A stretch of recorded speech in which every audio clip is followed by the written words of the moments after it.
हिंदी में यूपीएससी की तैयारी से संबंधित प्रोग्राम्स को देखने के लिए सब्सक्राइब करें study IQIAS Hindi.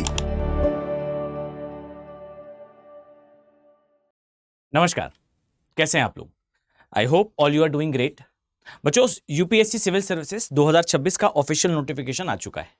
I think आप सभी इस बात से परिचित हैं कि नोटिफिकेशन आ चुका है टेलीग्राम चैनल्स पर, और जो वेबसाइट्स हैं, बहुत सारी वेबसाइट उस पर अवेलेबल भी है। आज के इस लेक्चर में मैं डिटेल में आपको कुछ चीज़ें बताऊंगा कि भाई एग्जैक्टली वो कौन से चेंजेस हैं। मतलब जनरली यूपीएससी का जो हर साल नोटिफिकेशन आता है उससे कुछ अलग इस साल के नोटिफिकेशन में आपको क्या देखने को मिलेगा, एक तो इसके बारे में चर्चा करेंगे। Secondly we will going to discuss कि भाई यहाँ से आपकी क्या रणनीति होनी चाहिए, मतलब कि आप यहाँ से किस प्रकार से पढ़ें या किस तरीके से तैयारी करें कि आपका प्रिलिमिनरी एग्जामिनेशन एटलीस्ट, अब यहाँ से बातें हमारी थोड़ी प्रिलिमिनरी एग्जामिनेशन को लेकर ज़्यादा होंगी। ओके, चलो सबसे पहले तो भाई सिविल सर्विसेज 2026 के नोटिफिकेशन में क्या चेंजेस हैं।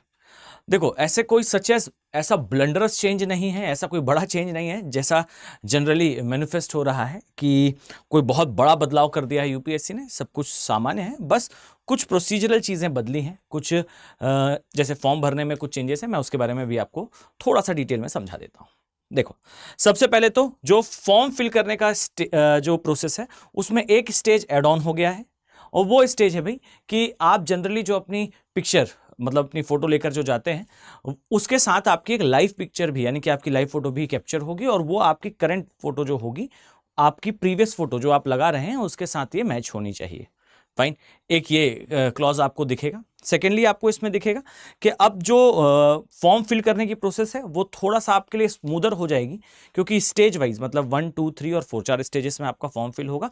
लास्ट स्टेज जो होगी वो पेमेंट की होगी। जो बच्चे फर्स्ट टाइम पर फॉर्म फिल कर रहे हैं उन्हें बहुत ज़्यादा कोई चेंजेस फील होंगे नहीं। अगर आप रिपीटर हैं, यानी कि आप दोबारा या तीसरी बार फॉर्म फिल कर रहे हैं, तो आपको थोड़ा सा चेंजेस फील होंगे। अदरवाइज सच एज आपको ऐसा कोई प्रॉब्लम फेस करनी नहीं पड़ेगी। आपको सिर्फ पोर्टल पर जाना है। पोर्टल आपको अभी मैं खोल करके भी दिखा दूंगा कि आप कहाँ से अप्लाई कर पाएंगे। आप उस पोर्टल पर जाएंगे, वहाँ पर अपने आप को रजिस्टर करेंगे। जो जो उसमें डॉक्यूमेंट्स मांगे गए हैं, बहुत साधारण से आपके डॉक्यूमेंट्स होंगे, आधार वेरिफिकेशन, और ये सब प्रोसेस से आप जो है फॉर्म फिल कर पाओगे। यानी कि जनरली जो प्रोसेस होती है उससे एक इतर प्रोसेस ये है कि अब आपकी लाइव फोटो कैप्चरिंग का एक ऑप्शन दिखेगा। चलिए, सेकेंड थिंग, एक और बात ध्यान दें। अगर मैंने आपसे कहा कि भाई चेंजेस में एक बड़ा चेंज कौन सा है, तो वो है रिपीटर्स को लेकर। अब यहां पर कई स्टूडेंट ऐसे होंगे जिन्हें ऐसा लग रहा होगा कि जो रिस्ट्रिक्शन है वो उन स्टूडेंट्स के लिए है जो कि शायद अभी एग्जाम देने वाले, तो ऐसा कुछ भी नहीं है। ठीक है, मतलब अगर आप first, second, third time appear हो रहे हैं और आप जो है वो अब तक सिलेक्टेड नहीं हैं, तो आपके लिए कोई रिस्ट्रिक्शन नहीं है। इस बात से बिल्कुल बेफिक्र रहें कि ऐसा कोई रिस्ट्रिक्शन नहीं है। सिर्फ उन स्टूडेंट्स के लिए है जो कि बेसिकली अभी के समय जो सिलेक्शन है वो ले चुके हैं। ठीक, हाँ, यहां पर बीच में एक क्लॉज आता है उन स्टूडेंट को लेकर जो अभी इंटरव्यू दे रहे हैं और उनका फाइनल रिजल्ट नहीं आया है। तो वो सारी कंसिडरेशन जो है वो हम अभी इस लेक्चर में जो है वो कंटिन्यूएशन में देख लेंगे। Before I start, make sure कि अगर आप तैयारी कर रहे हो और इस साल एग्जाम देने वाले हो, तो बच्चे, मैं यहां से दावे से कह सकता हूं कि आप में से कोई ऐसा स्टूडेंट नहीं होगा जो कि ये फुल फ्लेजेडली कह सके कि भाई मैं जो एग्जाम देने वाला हूं इस वर्ष का, यानी कि 2026 का, मैं उसे बिल्कुल फुल फ्लेजेडली प्रिलिमिनरी एग्जामिनेशन को क्लियर कर ही लूंगा। ऐसा कोई स्टूडेंट नहीं होगा। हर बार हमें यह लगता है कि यार कुछ ना कुछ ब्रशअप हो जाता, कुछ ना कुछ जो है वो हम ऐड ऑन कर पाते हमारी तैयारी में। तो बच्चे देखो, ये एक बढ़िया ऑप्शन है। SIP सक्सेस इन प्रीलिम्स का क्रैश कोर्स है। प्री को देख के ही टारगेट करा गया है। सारे छोटे से छोटे टॉपिक्स जैसे मैपिंग, फॉर एग्जाम्पल आपका इकोनॉमिक सर्वे, फॉर एग्जाम्पल कुछ करंट में रहे प्लेसेस, ये सारी चीजें जो छोटे छोटे सेक्शंस हैं, पर इससे प्री में क्वेश्चन आते हैं। तो बच्चे, इन्हें मिस नहीं करना है। ये याद रखो कि प्री का क्रैश कोर्स दोबारा आपका पूरा सिलेबस प्री का कवर करा देता है।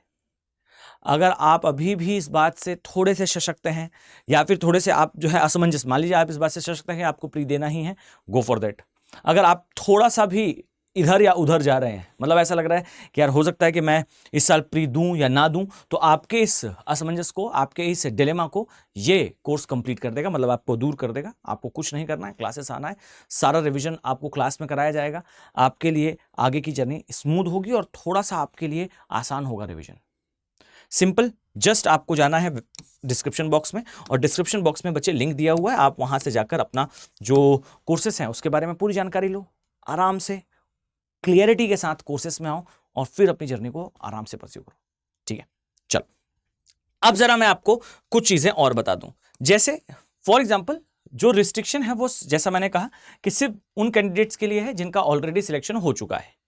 तो जनरली होता यह था कि यूपीएससी में जो बच्चे पहले से एग्जाम क्लियर कर चुके हैं और उन्हें कोई पोस्ट मिल चुकी है, वो अपनी पोस्ट को इंप्रूव करने के लिए, कई बार कैडर को इंप्रूव करने के लिए वो दोबारा एग्जाम में अपीयर होते हैं।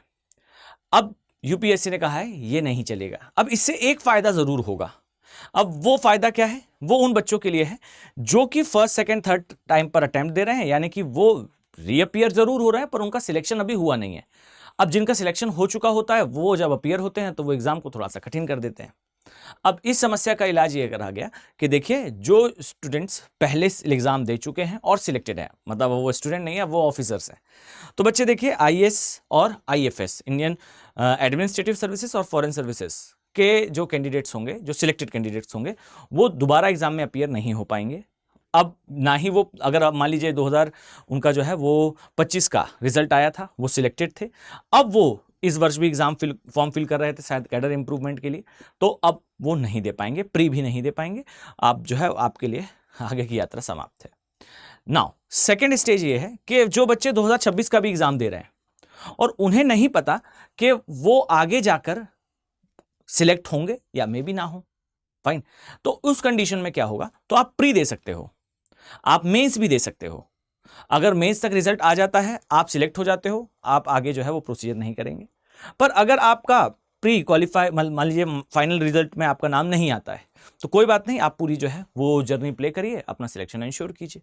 मतलब जो बच्चे अभी एग्जाम दे रहे हैं, मतलब कि अभी इंटरव्यू दे रहे हैं, माफ कीजिएगा, तो वो बच्चे अपना प्री पर फोकस रख सकते हैं, अपना प्री दीजिए। इसके बाद आपके लिए आगे की जो प्रोसीजर होगी वो आपके रिजल्ट पर डिपेंड करेगी, और वो अप्लाई कैसे होगा? तो जो प्रीवियस मैंने अभी बताया उससे के अकॉर्डिंगली वो अप्लाई होगा। ठीक, अब ये हो गया किसके लिए? आईएएस और आईएफएस के लिए। नाउ सेकंड स्टेज पर आते हैं जो कि है आईपीएस के लिए और अदर सर्विसेज के लिए। तो पहला आईपीएस के लिए ये है कि जो भी स्टूडेंट्स, यानी कि जो भी कैंडिडेट्स पहले सिलेक्ट हो चुके हैं, आईपीएस के लिए वो दोबारा अप्लाई नहीं कर पाएंगे, मतलब वो कैडर इंप्रूव करने के लिए दोबारा आईपीएस को सिलेक्ट नहीं कर सकते। हाँ, आप एग्जाम दे सकते हो, आगे आप अपीयर हो सकते हो, लेकिन अब यहां पर अपीयरेंस के लिए, यानी कि एग्जाम को दोबारा देने के लिए, वो कैंडिडेट जो आईपीएस और ग्रुप ए सर्विसेज में 15 के आसपास ग्रुप ए सर्विसेज होते हैं, 14 से 15 के आसपास, वो सारी ग्रुप ए सर्विसेज के कलेक्टिवली जो स्टूडेंट्स हैं वो एग्जाम तो दे पाएंगे, लेकिन अब नंबर ऑफ अटेम्प्ट उनके पास सिर्फ 2 होंगे। ठीक है, मतलब आप कोई भी इंप्रूवमेंट अगर करना चाहते हो अपने सिलेक्शन में तो आप 2 अटेम्प्ट दे सकते हैं, बट उसके लिए भी आपको जो है वो एग्जम्पशन लेना पड़ेगा। यानी कि जिस भी ट्रेनिंग अथॉरिटी, यानी कि जिस भी आपने मान लीजिए फॉर एग्जांपल आईपीएस में या फिर आईआरएस में या फिर जो रेलवे की ट्रैफिक सर्विसेज है, ऐसी बहुत सारी क्लास 1 ऑफिसर्स की जो है वो पोस्ट होती हैं, आप उसमें अगर आपने सिलेक्शन ले रखा है तो आपको वहाँ से एग्जम्पशन लेना पड़ेगा। आपको वहाँ पर ये इन्फॉर्म करना पड़ेगा कि भाई मैं जो है वो ट्रेनिंग से पॉज लेकर इसको और इस तरीके की एक्सरसाइज को कंप्लीट करने वाला हूं। उस एग्जाम्पशन के थ्रू आप आने वाले 2 साल में अपनी रैंक को इंप्रूव कर पाएंगे, उसके आगे नहीं कर पाएंगे। फाइन, तो ये एक बड़ा चेंज था, खासकर किसको लेकर? यूपीएससी के ऑफिशियल नोटिफिकेशन में रिस्ट्रिक्शन, वो भी उन विद्यार्थियों के लिए जो कि इस वर्ष जो है वो अभी तक सिलेक्शन या तो उनका हो चुका है या तो वो अभी इंटरव्यू दे रहे हैं, उनको लेकर। ठीक, मतलब ये फ्रेशर के लिए, मतलब एकदम फर्स्ट प्राइमा फेशिया में जो लोग एग्जाम देने वाले हैं उनके लिए कोई बहुत बड़ा चेंज नहीं है। आप ये मानकर चलिए कि आपके लिए रास्ता बिल्कुल साफ है। कुछ साधारण से ऐसे चेंजेस हैं जो कि आप अगर थोड़ा सा ध्यान रखकर जाते हैं तो आपके लिए बहुत समस्या नहीं होगी। ठीक है, चलिए, अब ये एक चर्चा थी, एक छोटा सा डिस्कशन था जो मुझे शायद आपसे थोड़ा सा डिटेल में करना था। अब आते हैं नेक्स्ट बात पर। वे फॉरवर्ड ये है कि भाई मैं, यानी कि एक अगर स्टूडेंट है जो कि तैयारी कर रहा है, तो मुझे आगे अब क्या करना चाहिए, मेरी आगे की जर्नी कैसी हो? देखो, सबसे पहले सबसे इंपॉर्टेंटली मेक श्योर कि आपने अगर प्री देने के बारे में सोच रखा है, आपको कुछ चीजें याद रखनी चाहिए। पहली बात, बच्चे देखिए, आप अभी के समय इस लेक्चर को देख रहे हैं लगभग 5 फेब को। ठीक, अब आपको याद रखना चाहिए कि भाई आपको एग्जाम देने कब जाना है? आपको एग्जाम देने जाना है 24 मई को, 24-25 मई के आसपास जो है वो एग्जाम होना है। और इस डेट को अगर आपको एग्जाम देने जाना है तो अब आपके पास लगभग आप देखेंगे फरवरी के बाद मार्च आएगा, अप्रैल आएगा, मई आएगा, और मई में भी लास्ट के 20 दिन ही बचे होंगे और 21वें दिन तो एग्जाम हो रहा होगा। तो रफली अराउंड आपके पास 2.5 महीने का समय है।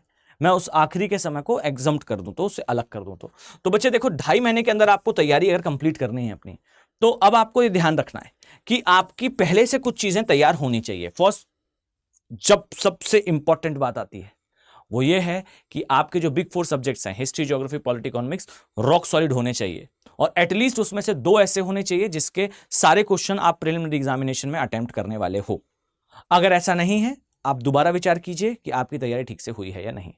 फाइन, मींस आपके जो बिग 4 सब्जेक्ट्स हैं, बिग 4 एटलीस्ट ठीक से कवर हो चुके हैं, और 2 तो इतने अच्छे से हो चुके हैं बिग 4 में, मान लीजिए पॉलिटी है, ज्योग्राफी है या हिस्ट्री है, ये 2 ऐसे हो चुके हैं तैयार कि आप इनके सारे क्वेश्चन अटेम्प्ट करने वाले हो। क्योंकि आज भी यूपीएससी के प्रिलिमिनरी एग्जामिनेशन में जो क्वेश्चन पूछे जाते हैं उसमें से 70% क्वेश्चन सिर्फ 4 विषयों से, यानी कि 4 सब्जेक्ट से बिलोंग करते हैं।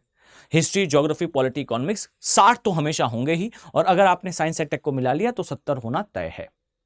तो मानकर चलो कि 70% क्वेश्चन 5 सब्जेक्ट से आने हैं, और ये 5 सब्जेक्ट्स में से 2 तो बिल्कुल रॉक सॉलिड, और कम से कम 2 जो रिमेनिंग है उनमें आपकी पकड़ इतनी अच्छी होनी चाहिए कि आप उसके कम से कम क्वेश्चंस को 80% अटेम्प्ट करें, 70% एक्यूरेसी के साथ कर पाओ।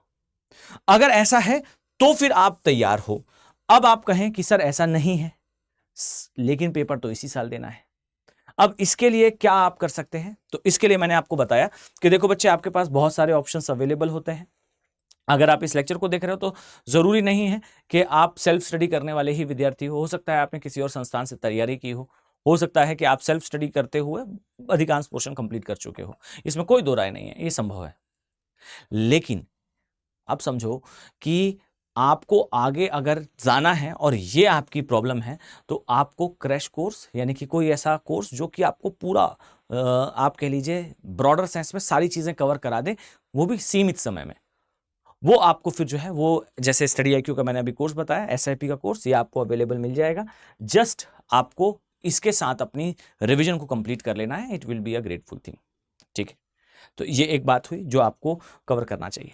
नाउ सेकेंड एक और चीज है, आपको ये तय कर लेना है कि यहां से 2.5 महीने के अंदर मेक श्योर कि आप कम से कम 20 से 25 टेस्ट लगा लो। ठीक है, कोशिश करें कि 20 से 25 टेस्ट आप जरूर लगा लें। अगर आपने टेस्ट नहीं लगाए, देखो 20 से 25 टेस्ट लगाने का मैं कारण आपको स्पष्ट कर देता हूं। टेस्ट लगाने पर सबसे अच्छा फायदा होता है कि आपको ये समझ में आ जाता है कि यार मेरे से कौन सा पोर्शन बनता है और कौन सा नहीं बनता। एक चीज आपके सामने क्लियर हो जाती है कि टेस्ट लगाने पर मैं कौन से पोर्शन के क्वेश्चंस को सही एक्यूरेसी से सॉल्व कर पा रहा हूं। This one thing is clear in my mind. आपको क्या कर लेना है, आपको सिंपली टेस्ट को परस्यू कर लेना है। आपने अगर किसी संस्थान से ज्वाइन किया कर रखा है, आप उसके साथ जाइए, आप उस टेस्ट को रिवाइज कीजिए। अगर आपने नहीं किया है, एसआईपी का जो मैंने कोर्स बताया, उस कोर्स में आपको प्रॉपरली टेस्ट सीरीज इंक्लूडेड मिलेगी। यहाँ देखिए आपको लिखा हुआ भी मिल जाएगा कि इसमें जो है वो आपकी टेस्ट सीरीज इंक्लूडेड है। फाइन, सो मेक श्योर के इसमें आपको जो टेस्ट है वो मिल जाएंगे। और ये भी याद रखना कि ये जो टेस्ट होंगे, ये टेस्ट टॉपिक वाइज भी होंगे और फुल लेंथ टेस्ट, यानी कि एफएलटी के फॉर्म में भी होंगे। तो आपको ये तय कर लेना है कि मुझे टेस्ट लगाने हैं और उन टेस्ट को एनालाइज भी करना है कि कौन से पोर्शन के प्रश्न, कौन से पोर्शन के क्वेश्चंस मुझे ज्यादा एक्यूरेसी से बन रहे हैं, इसका थोड़ा सा आप ध्यान रखोगे। नाउ एक और चीज ध्यान से सुनो, देखो अगर आप पेपर देने जाने वाले हो और आखिरी के कुछ ही माह बचे हुए हैं, तो आपको यहां से एक डिसिप्लिन फॉलो कर लेना चाहिए। क्या डिसिप्लिन होना चाहिए? लास्ट के लगभग 1 माह तो आपको उसी समय उठना, उसी समय पढ़ना स्टार्ट करना चाहिए जिस समय आपको एग्जाम देने जाना है, दिन के समय। फाइन, मतलब जो बच्चे थोड़ा निशाचर प्रकृति के होंगे, यानी कि ऐसे होंगे जो कि रात में पढ़ाई करते हैं, फाइन, और दिन में जो है वो या तो दिन में थोड़ा रेस्ट कर रहे होते हैं या फिर जो है वो लाइटर पढ़ाई कर रहे होते हैं और शाम के समय कहीं अपनी जो नींद का कोटा है उसे पूरा करते हैं। आपको ये लास्ट के 1 माह में बंद कर देना है, आपको उसी रूटीन में आ जाना है जिस रूटीन में आपको पेपर देना है। और इसका रीजन इज आपका माइंड उस समय काम करने का हैबिचुअल होना चाहिए। अब ऐसा हुआ कि आप एग्ज़ाम देने गए और उस समय आपका माइंड प्रोएक्टिवली काम नहीं कर पा रहा है, तो फिर इतनी पढ़ाई और इतनी तैयारी का कोई अर्थ निकल कर आएगा नहीं, क्योंकि भाई end of the day result तो उसी दिन बनेगा जिस दिन आप पेपर देने जाओगे। तैयारी अगर आप बहुत अच्छी कर लें, पर जब एग्ज़ाम हो उस समय आपका दिमाग फुल फ्लेजडली आपका सपोर्ट ना करे, तो उस समय कोई सेंस नहीं होगा। तो इसका ध्यान रखेंगे कि जो बच्चे अभी अपने रूटीन को थोड़ा अलग तरीके से परस्यू कर रहे हैं, लास्ट के 1 माह में उसे सुधार लें। अभी से लगभग 1.5 माह तो इस काम को आप आराम से कर ही सकते हो, इसमें कोई समस्या नहीं है। एक बात का ध्यान रखें। नाउ एक चीज़ और जो अक्सर स्टूडेंट्स को ऐसा लगता है कि मैं पेपर देने जाने वाला हूँ, इससे संबंधित मुझे प्रॉब्लम आने वाली है, वो बहुत कॉमन है। वो है मेरे मार्क्स अच्छे नहीं आ रहे, मुझे कॉन्फिडेंस फील नहीं हो रहा है, या फिर मुझे ऐसा लग रहा है कि मैं तैयार हूँ भी या नहीं हूँ, जबकि मैं 1.5 साल से तैयारी कर रहा हूँ। ठीक, तो मैं उन सभी के लिए एक कॉमन बात बता दूँ। देखो, मैंने आपको कुछ की पिलर्स बताए हैं बिग 4 को लेकर। मतलब मैंने आपको बताया कि यार आपके बिग 4 तैयार हैं, आप बिग 4 के साथ जाइए, आपको 60% क्वेश्चन वहाँ से दिखते हैं। अगर आपकी एक्यूरेसी अच्छी है, इन डेप्थ पढ़ा है और टेस्ट लगाया है, तो आपको उत्तर बनेगा, साधारण सी बात है। और नहीं बनेगा इसका मतलब है कोई कमी थी, और उसके बारे में जानकारी भी आपको तभी मिलेगी जब एंड ऑफ द डे आप पेपर देने जाओगे। तो अगर आपका ये वाला सेक्शन कंप्लीट है, तो उस बारे में सोचना बंद कीजिए, अपने आप पर विश्वास रखिए और पेपर देने जाइए। अब अगर आप कहें कि सर मेरा ये भी ठीक से प्रिपेयर नहीं है, मान लीजिए मैं SIP देने जाता हूं, अब उस समय पर भी मैं सोच रहा हूं, मान लीजिए मैं सक्सेस इन प्रीलिम्स का कोर्स भी जो है वो परस्यू कर रहा हूं और मैं उसके साथ आगे बढ़ भी रहा हूं, अभी भी संशय है। देखो यार, मैं आपको एक बात क्लियर कर देता हूं, ये याद रखो कि आपके दिमाग में संशय हमेशा रहेगा। ऐसा कोई भी स्टूडेंट नहीं है, मान लीजिए कोई विद्यार्थी ऐसा हो जिसका सिलेक्शन पहले हो चुका हो, आप उससे पूछें कि भाई आपका सिलेक्शन हो गया है, पर जिस वर्ष आपका सिलेक्शन हुआ उस साल के प्री जब आप देने जा रहे थे, तो आपको उस समय इतना कॉन्फिडेंस था कि भाई इस बार का प्री निकल जाएगा, इस बार का मेंस निकल जाएगा और इंटरव्यू के बाद आप ज्वाइन कर लेंगे। तो यही कहेंगे कि यार देखो, हो सकता है कुछ ऐसे लोग हों जो आपसे ये कहें कि यार हाँ, मुझे ऐसा लगता था कि प्री निकल जाएगा, लेकिन ज्यादातर लोग यही कहेंगे कि भाई उस समय तो यही लग रहा था कि होगा या नहीं होगा। तो एक बात जान लो कि ऐसा कोई जो है वो फॉर्मूला नहीं है, ऐसा कोई भी कह लीजिए माइंड की ऐसी कोई कंडीशन नहीं है जहां माइंड आपको ये कहने लगे कि एग्जाम निकल जाएगा, बिल्कुल टेंशन मत लो। और यही एक रणनीति भी है, यही एक तरीका भी है कि भाई अगर आपका माइंड ये कहने लगे कि भाई ये तो हो ही जाएगा, तो फिर वो कर्म करना बंद कर देगा। तो ये ऐसा तो नहीं होगा, आप बिल्कुल अपने दिमाग से निकाल लें कि भाई आप जो है वो ये फील करने लगो कि बिल्कुल फुल फ्लेजेडली मैं तैयार ही हूं। आपको हमेशा संशय रहेगा, वो सभी को है, ये साधारण है। ज्यादा सोचना बंद करें, सोचने से कुछ नहीं होगा। मतलब आप कितना भी सोच लें, सोचने से एटलीस्ट कुछ नहीं होने वाला। आपके लिए होगा तभी जब आप एग्जीक्यूशन पर ध्यान दें। तो रादर देन कि आप रिजल्ट के बारे में सोचो, रादर देन कि आप क्या है मेरी कंडीशन, इसके बारे में सोचो, आप आगे बढ़ना शुरू करो। और मेरी बात याद रखना कि आपको एक फुल फ्लेजेड रिवीजन जरूर फ्रॉम 0 अप टू 100 करना चाहिए। अगर आप सामर्थ्य हैं, आपके पास इतना जो है वो समय है, मतलब एक डिसेंट अमाउंट ऑफ टाइम तो आपको देना ही पड़ता है, फाइन। अगर आपके पास समय है, जस्ट गो फॉर दैट, आपको इसके साथ जाना चाहिए, क्योंकि ये एक अच्छा तरीका है अपने रिवीजन को कंप्लीट करने का। इसमें होता क्या है, आप अपने अकॉर्डिंगली उसे डिसाइड कर रहे होते हो कि भाई आज मैं हिस्ट्री रिवाइज करूंगा, कल पॉलिटी रिवाइज करूंगा, डे तो आपके पास फिक्स है, फाइन। अब ये जो क्लासेस होती हैं डिजाइन इसी अकॉर्डिंगली है कि ये एंड ही होनी है प्री से पहले, और वो भी पूरा कवर कराकर होनी है। अब इससे क्या होगा कि अगर आपने तैयारी करी, क्लास आए, तो आपको क्लास में जो टॉपिक पढ़ाया गया, मान लीजिए क्लास हुई 3 घंटे की, आपने 3 घंटे उस क्लास को देखा, नोट्स ज्यादा आपको बनाने नहीं है क्योंकि आपको रिवीजन करना है। क्लास देखी, अपने नोट्स देखे, अपने नोट्स को रिवाइज करा, क्लास को सुना, क्लास से रिवाइज करा, फुल फ्लेजेड। अब ये क्लास से देखा, नोट से रिवाइज करा, ये 3 घंटे में कंप्लीट हो चुका है। अब आने वाले 2 घंटे में एक बार फिर से उसको रिवाइज करो, उसके टेस्ट लगाओ, दैट्स इट। क्लास के साथ बाजू में टेस्ट ओपन कर रखिए, क्लास देखा, नोट्स रिवाइज करें, क्लास बंद, टेस्ट स्टार्ट, टेस्ट में स्कोर देखो, और उसके बाद आपके पास जो फुल लेंथ का टेस्ट है आप उसको लगा लीजिए। आप सोचिए, ये बिल्कुल सिस्टमैटिक रोड मैप है आपकी तैयारी में। आप सिर्फ और सिर्फ इसे ऐड ऑन कर अपने रिजल्ट को इंप्रूव कर सकते हो। क्रैश कोर्स एक बेस्ट माध्यम होता है रिवीजन करने का, फाइन। तो अगर आपको बार बार ये चीज परेशान कर रही है कि मैं तैयार हूं या नहीं, देन इसके लिए आपके पास मैंने सोल्यूशन बताया है, और ये एक जेन्युइन सोल्यूशन है। मतलब मैं आपको एक बात स्पष्ट कर दूं कि ये एक जेन्युइनली एडवाइस है कि डू अ क्रैश कोर्स, एक बार उससे जरूर गो थ्रू कर देखो। और आप अभी आपके पास मान लीजिए आपको ऐसा लगता है कि सर मैं लाइव क्लास रोज नहीं आ पाऊंगा या फिर मैं हर एक टॉपिक में नहीं कर पाऊंगा, तो भाई आपके पास ऑप्शन है, आपको पूरा कोर्स रिकॉर्डेड भी उपलब्ध रहता है। फाइन, तो आप उसकी रिकॉर्डिंग आप एक हफ्ते में मान लीजिए 3 दिन का समय निकालें, 2 दिन का समय निकालें और पूरी क्लासेस एक बार में लेकर जो है पॉलिटी की बैठ जाएं, सारी क्लासेस को फास्ट फॉरवर्ड कर देखा, सारे टॉपिक से गो थ्रू हुए, complete. How simple is it to understand. आपके पास सब कुछ रिकॉर्डेड फॉर्मेट में भी तो है। मैंने ऐसे भी स्टूडेंट देखे हैं जो कि एसआईपी के कोर्स को बहुत पहले से ज्वाइन कर रखे हुए होते हैं, रिवीजन करते हैं और एसआईपी की क्लासेस देखना ही कब शुरू करते हैं, जब आखिरी के 15 दिन 20 दिन बचे होते हैं। सारी क्लासेस को निकालते हैं फास्ट फॉरवर्ड में 2x की स्पीड पर, 2.5x की स्पीड पर क्लास चल रही होती है। 3 घंटे की क्लास को वो 1 घंटे में देखकर खत्म करते हैं और अपने नोट्स पलटाते जाते हैं और रिवाइज करते जाते हैं। आप सोचिए कि ये जो तरीका है, ये तरीका नो डाउट हर किसी के लिए नहीं होगा, पर कई विद्यार्थी ऐसे हैं जिनको मैंने एसआईपी की क्लासेस जो कि 3-3 घंटे की क्लासेस होती हैं, उनको फास्ट फॉरवर्ड पर लगाकर 1 घंटे में एक क्लास को कंप्लीट करना, नोट्स को आगे जो है वो पलटा पलटा कर सारा देख लेना, उनसे जो है वो टेस्ट लगा लेना। बाजू में क्लास चल रही है, यहाँ पर आपने अपने नोट्स रख रखे हैं, रिवाइज कर रहे हैं और साथ में आपने टेस्ट के प्रिंट आउट निकाल रखे हैं, आप साइड में टेस्ट लगाते जा रहे हैं। क्लास कंप्लीट हुई तो तत्काल उसका टेस्ट लगाया और एक दिन में 6-6, 7-7 क्लासेस जो है वो खत्म करी जा रही हैं। आप देखेगा इसमें भूगोल की जो क्लासेस हैं 7 to 8 क्लासेस में भूगोल पूरा कवर है, जिसमें Indian geography, physical geography, geomorphology का सेक्शन, क्लाइमेटोलॉजी का सेक्शन और अलग से 3 क्लासेस में मैपिंग का सेक्शन है।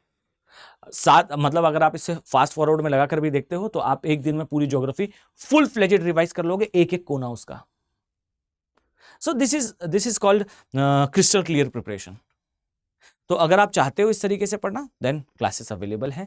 अगर आप अभी भी डिलेमा में हैं तो ये डिलेमा फिर आपके लिए थोड़ा हानिकारक होगा।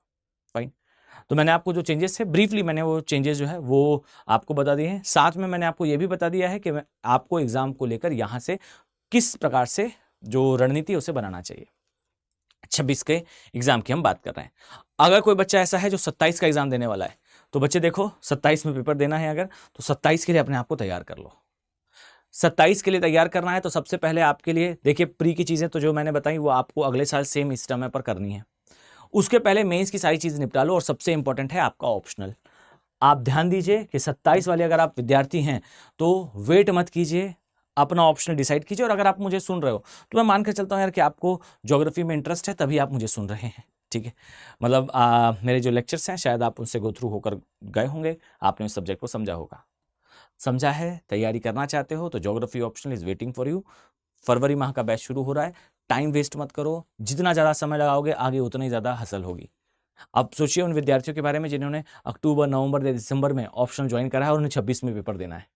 अब 2-2.5 महीने में उनका जितना ऑप्शन हो पाया उन्होंने करा, क्लासेस को रिकॉर्डिंग में जो है वो कवर करा, कुछ टॉपिक्स को लाइव क्लास में, कुछ को रिकॉर्डिंग में। अब जाकर उनका कुछ 50-60% कंप्लीट हुआ होगा और अब वो जो है वो एग्जाम देने जा रहे हैं बाकी का छोड़कर। ये आपके साथ नहीं होगा अगर आप अभी से तैयारी स्टार्ट कर देते हो तो।